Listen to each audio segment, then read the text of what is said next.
omenda 24 madhi 25 mowinjo watime. Yes.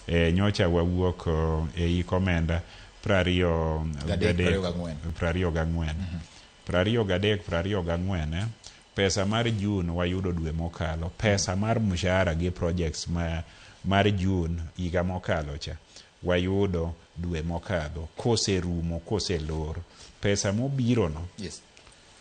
Nyo dwe mokadho dwe mar 7 onge mshahara mar jotich. Ng'ani jotich jatich ber gi mshahara chen hakine. Dwe mar 8 nyo onge mshahara. Wayudo barua kowuok e aguch jo Kenya ni pesa go chulgo msach jotich. Ka wapenjo kuma pesa mar maendeleo nitiere, nikech nitiere projects mane pod ogo chonge gi karito pesa go. Okoni mano pod wariti, pod ing'iyo kaka ipogo pesa e kind county gi national government.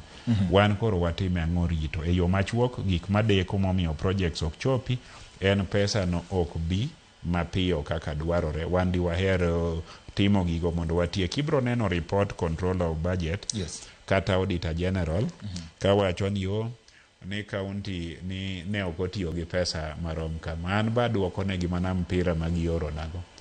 Ginyiswa ni pesa inyalo tiyogo kapok oore. Saogi kapo pesa no pok otiyo to pok oore, onge kaka inyalo tiyo kode. Mane duoko mwamiyogi. To maduong' adwaro kwayo seneta marwa, adwa kwayo wajumbe mag National Assembly, nikech wach pesa jo National Assembly otwere ni gin e ot mapogo pesa.